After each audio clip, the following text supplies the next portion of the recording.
Hello students, welcome back to my poetry class. Today we are going to analyze William Blake's The Lamb. As you know, William Blake was a pre-romantic poet who composed his poems between the last quarter of 18th century and the first quarter of 19th century. And as a pre-romantic poet, he was mostly impressed with the Christian religious ethos, and he subscribed strongly to the Christianity and its various ideas about human existence from the innocence to experience. So he composed two different volumes, Songs of Innocence and Songs of Experience. And today's poem, The Lamb, is taken from the Songs of Innocence. And as you know, innocence is a state of no experience, or which is pre-experience state of humanity. It is a state of simplicity, purity, or naivety, and the graceful, natural aspect of our living experience on this earth. So William Blake, here in this poem, if we look at the poem from its form, there are only two stanzas, and both the stanzas are having couplet forms, rhyming, and there is also refrain. And as the poem is about innocence, so the poem is both structurally and from its content is also exhibiting that state of innocence, means simplicity. And here the first stanza is having questions, several questions. The questions are being perceived as the self-exploration, to explore our own self, to know who we really are, as well as our environment, that how we are related to our environment. So here we find the speaker is a child, because you know childhood is a state of innocence. So here is a child who is in conversation with a lamb. Lamb is also the image of innocence. And as you know, in the Bible, the lamb is associated with Jesus as well as the God. So here the child is in conversation with the lamb. Both are innocent and they are trying to reciprocate each other's innocence. So the child is asking the question, "Little lamb, who made thee? Dost thou know who made thee?" So here in the poem you can mark the language, thee, thou. These language, these words are taken from the biblical expressions, you, but in a most graceful but informal manner. That means there is a lot of intimacy, a lot of reciprocation of feelings. So, little lamb, who made thee? The child is asking this question to the lamb, that you are little, you don't know, but do you know who made thee? Who is your creator? Dost thou know who made thee? And the question is being repeated. Dost thou know? Do you know who made thee? Who made you?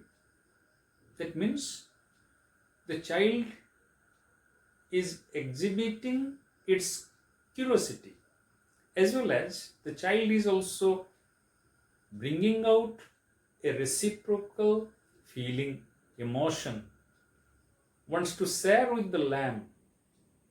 Who made thee? Who is your master? Who is your creator? Gave thee life and beat thee feet by the stream and over the meat. And he is going on asking, because a child is the perpetual questioner.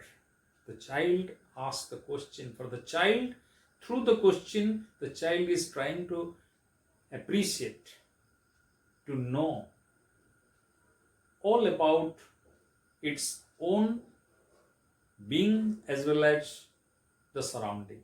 So the child is asking, gave the life and beat the feet. So who is that creator?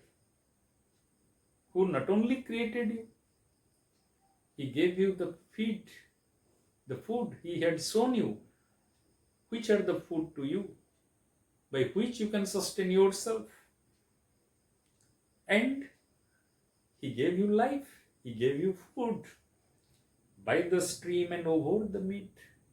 And your food is there, you are roaming here. Where? In the mead. Mead means meadows, an open grassy field. The Creator gave you life, the Creator gave you the food, the Creator gave you the space to move, to realize or live your own existence, your own being. Gave the clothing of delight, softest clothing only bright. Not only that, the Creator also gave you, provided you clothing of delight. The child is telling, oh, your clothing, your covering of the body, it is so delightful. It is so enjoyable because you are having those curly wools all around your body. You look so nice, so beautiful, so delightful. Who is your Creator? Who can give you so many good things to you? Softest clothing, only bright. And these are softest, very soft. The child is probably trying to touch them, to feel that how the clothing is. And he is telling, softest clothing, only bright. Not only soft, but bright. So softness and brightness, they're also related to the spirit of happiness, the spirit of joy. It is soft and it is bright. Gave thee such a tender voice. And not only that, you are having such a tender voice. Your voice is so sweet. Your voice is so inviting. The child is asking, who gave you such a tender voice? Making all the wells rejoice. And by your bleating, by your tender, beautiful voice, you are making the whole valley rejoiced. Your voice is echoing throughout the valley and making it so musical, making it so happy, making the environment so happy, so delightful. Little lamb, who made thee? Dost thou know who made thee? So there is the refrain, the repetition. And the child is asking again, do you know who made thee? Who made thee? So the child is trying to focus on the beauty of the lamp, the total expansion of lamb as a spirit, lamb as a being. Little lamb, I will tell thee. Little lamb, I will tell thee. But in the next, the child is telling, I will tell you. Why? Because now the child is telling, I know everything. Every child is curious, puts the question, but every child also says, no, I know the answer. So the child is telling, I will tell thee. The repetition means he is very convinced. He is having conviction about his belief, his faith. He is called by thy name, for he calls himself a lamb. So, he is telling, who is your creator? Your creator is also called by thy name. Your creator and you are both are lambs, known as lamb. That means Jesus, who is also the epitome of innocence, epitome of simplicity, epitome of naivety, gracefulness, is called as the lamb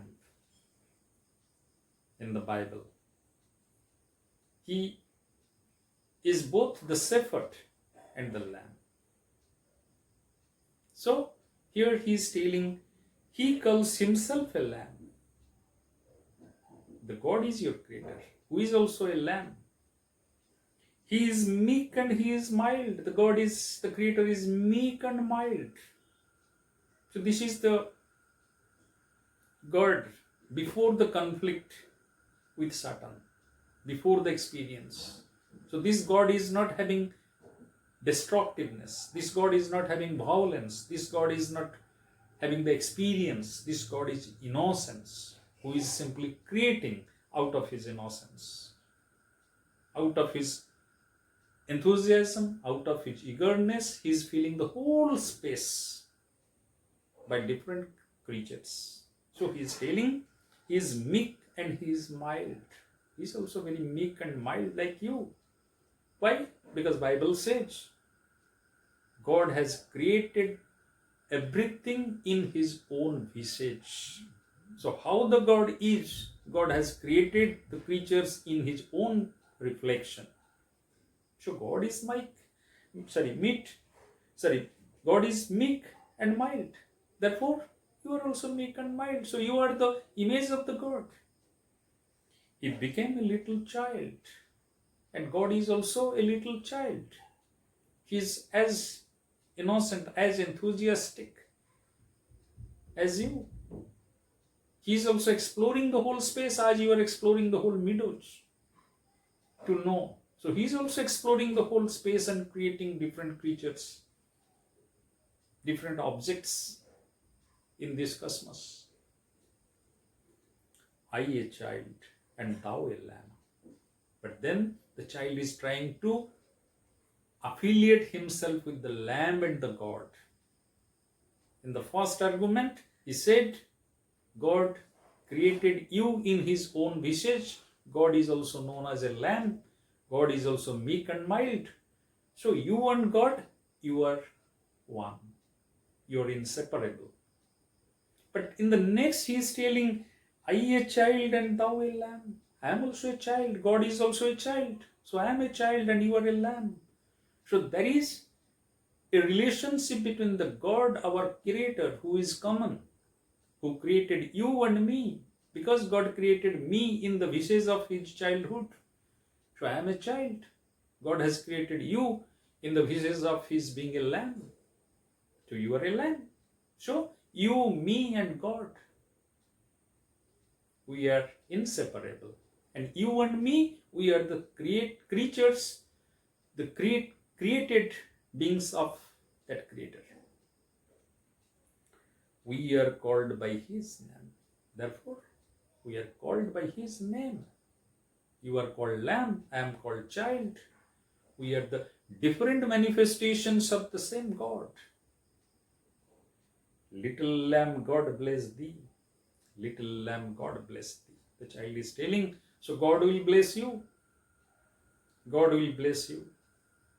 Because you are executing God's plan on this earth. You are bringing God's visage, God's spirit to this earth. So God will bless you. You are the blessed creature of the God. So here in this poem, what we find, the first stanza is an attempt to explore the self, and it has also another aspect, that is, it is having a pastoral setting. And in this pastoral setting, the narrator is trying to identify the lamb with that pastoral environment, which is also the environment or the part of Jesus's experience of life. Jesus was a shepherd. He was leading his life in this pastoral part of the earth. And the pastoral setting also indicates the sustainability of simplicity, innocence, where there is no lurking evil, where there is no identification of danger to life. Therefore, the pastoral setting is also being glorified through the lamb, the meadows, the stream. All these things are being glorified. That God is not only creating the creatures, but God is also creating a very conducive environment for his creatures to live here peacefully. And in the second stanza, the child is answering, but in a riddled manner. It is like a riddle that he calls himself a lamb. So who is he? It is the Creator, the God. So it is not a very straightforward, simple answer. It is an answer coming from the belief, from the faith in God, in religion.